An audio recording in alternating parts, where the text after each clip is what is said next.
Hi, and welcome to this course. And here we are going to go over and discuss all the PBMs and reimbursements that I think most of the pharmacy owners, pharmacists are really getting plagued over the past 5 years. So although a lot of you all who's probably watching this video have interacted with a PBM one way or another, either you have received your insurance and you're realizing at the pharmacy that you have to pay out-of-pocket cost, but you still don't really understand how this big PBM are actually operating behind the scenes.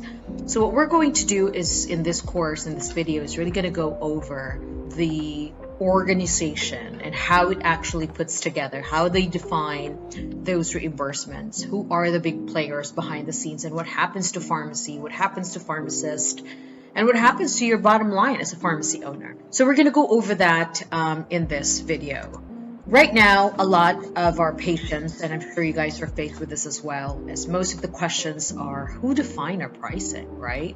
Who discuss and say, this month my insulin is covered, next month it's not covered. And oftentimes, for those of you who have a rural pharmacy or a desert pharmacy at this point, because you're the only one standing, a lot of our competitors, the chains are in fact gone. So how does that happen? And what does that mean for you? So I think a lot of the questions also as us pharmacists is that, at the end of the day, when you have a patient in front of you, they are asking you, asking for help. You're doing your consult and you look at the receipt and they have to pay $50 or sometimes $200 out of pocket. You and I know that those patients are probably going to leave and say, I don't have any money and I can't help this patient. On the flip side, us pharmacists, us pharmacy owner, business owner who owns pharmacy, we feel very responsible to that patient. What happens is that oftentimes, and I've done this in my business, I've done this in our pharmacies, where we eat the cost because I know that patient, they know my pharmacy, they know our business, and I'm responsible for their health. However, in this particular segment of my video, you guys are going to realize that you can't just automatically give the copay to your patients, right? Because we are contractually obligated by the PBMs to collect the copays. So we're going to go over it and discuss how that can actually hurt you. And on the flip side, what can you do to continue taking care of that patient? Because I think this is where, in our today's time, us pharmacy owners, us clinicians, are stuck in the middle where we can't necessarily help the patient, but you want to help the patients. That's why we're in our industry. So we're going to go over that, really, really peeling the curtain and looking at what the contracts and how this PBM are dictating. What are the formularies for this year? I don't know if you guys even spent time in looking at that. Early on in my career, owning my business, I never looked at the formulary. I really don't. I really didn't have a time. I could barely breathe. I could barely run my pharmacy operations. And then later, as our business was growing and we had multiple stores, I'm really now able to really understand and look at the formularies and be able to be equipped of what to do next with this PBM that seems to be never going away.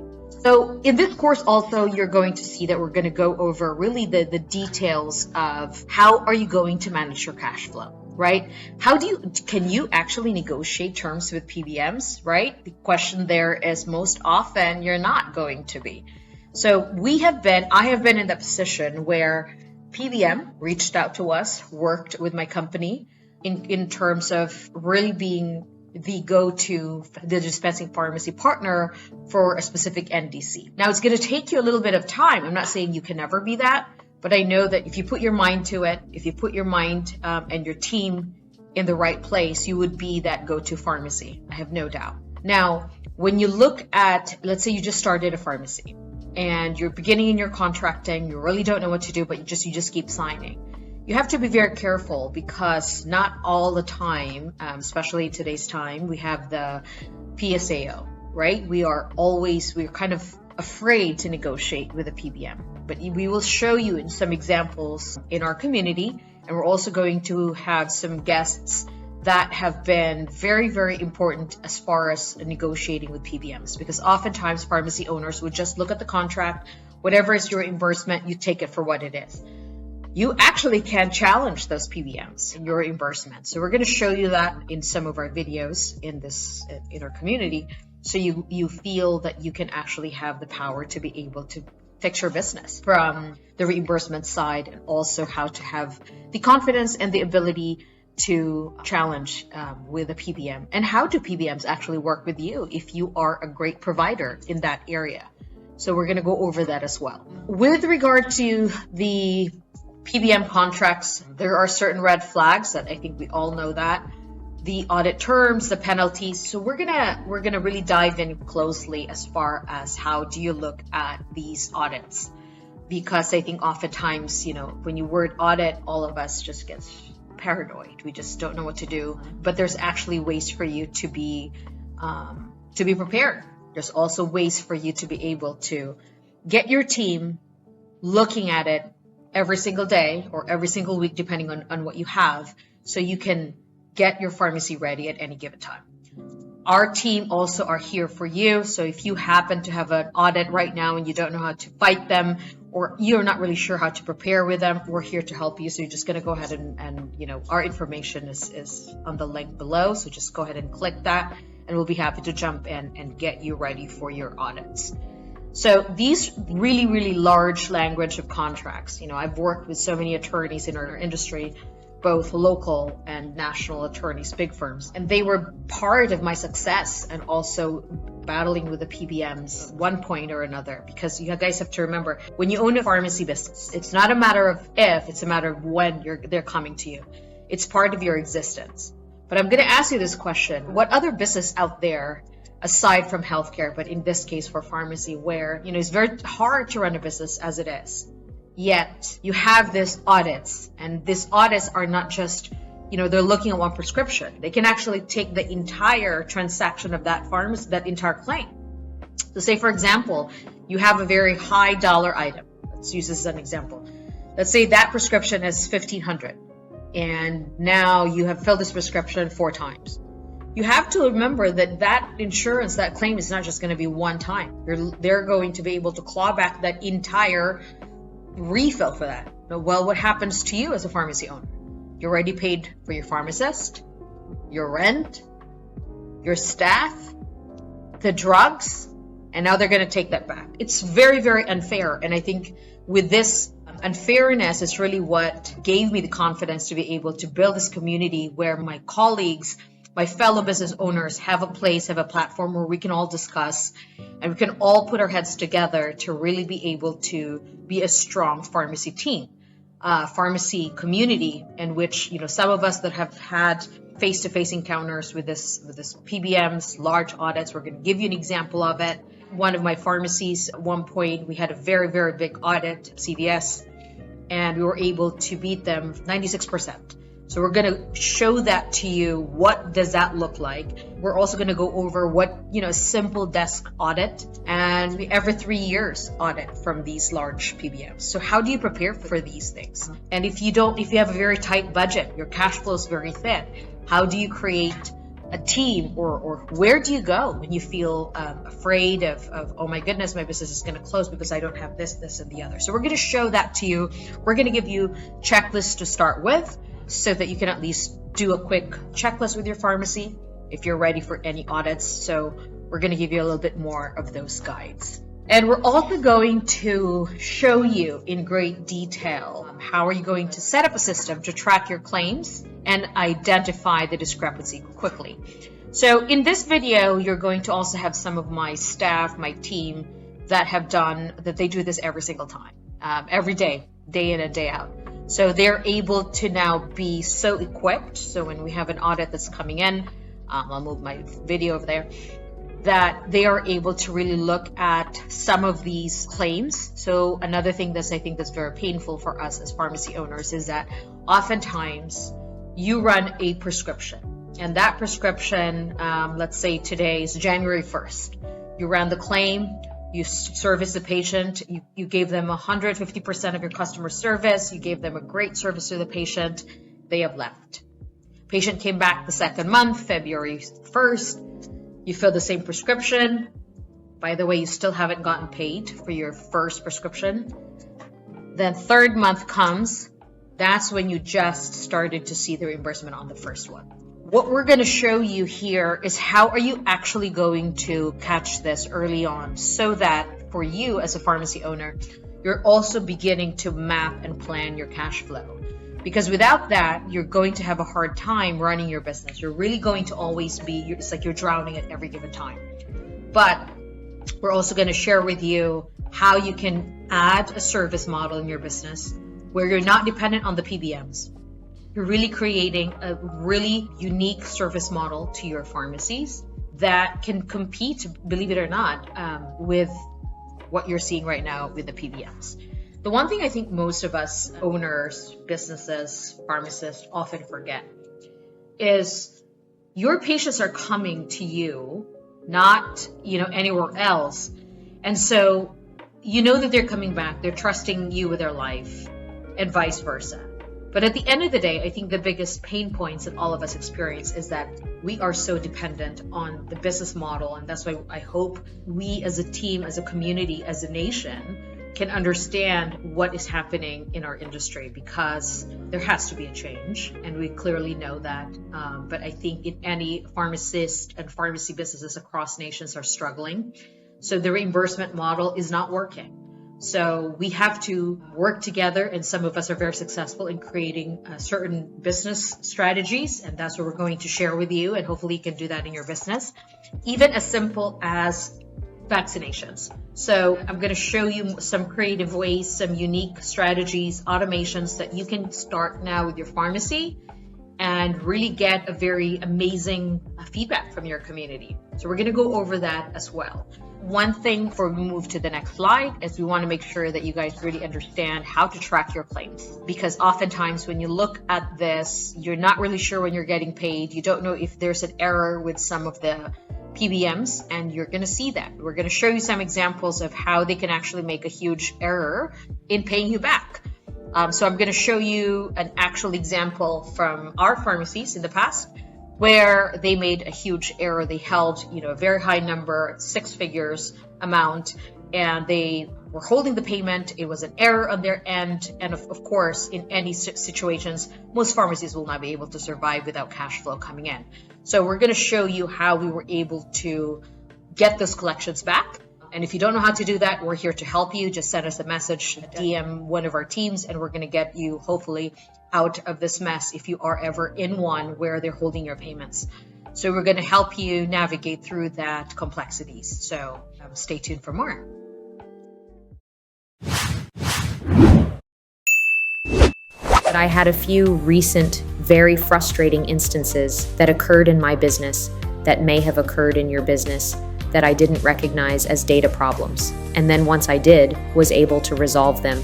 This part of the insurances from the PBM can be complex. And so I want to show you at least another one of these patterns so that you can recognize it faster and solve it to grow. And so let's get started. All right, let's talk pharmacy reimbursements, or how much a pharmacy is getting from insurance companies or insurance plans. Now, you will see an Excel file right here with data, and you'll see 2 sheets named OR and CA, stands for Oregon and California. I'm showing you 2 data sets, a comparison of 2 pharmacies. This pharmacy in Oregon is pretty new. This is one of our clients. They just opened their pharmacy, I think 4 or 5 months ago, and you'll see that they only have this much payers because they're new. Most of the payers, they're not contracted yet. We're still working with them to get them contracted, but yeah, most of the big players or most of the big PBMs, they are already contracted with, but it's just that their patient population, these are the most common insurance plans that they have. Now, you would see in here under column B of acquisition costs, which is, of course, the cost of the drugs at the time of purchase. You also see your total price submitted. So, what we have suggested for this client of ours is to use AWP as their UNC usual and customary, which is what we use to submit to the insurance plans or to the insurance companies for total price submitted. We do AWP plus a markup of 20%.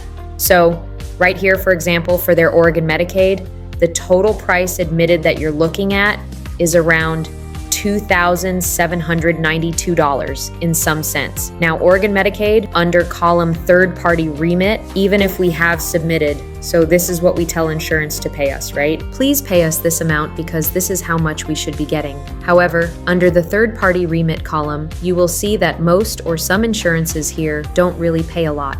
There's under column E is how much your patient is paying for copay, and of course column F is just the sum of the two, the third-party payment and the patient payment. So you have here total price paid. You also see here gross profit. What's important here is columns H and I. So under reimbursement rate is where you'll see which insurance plan pays more.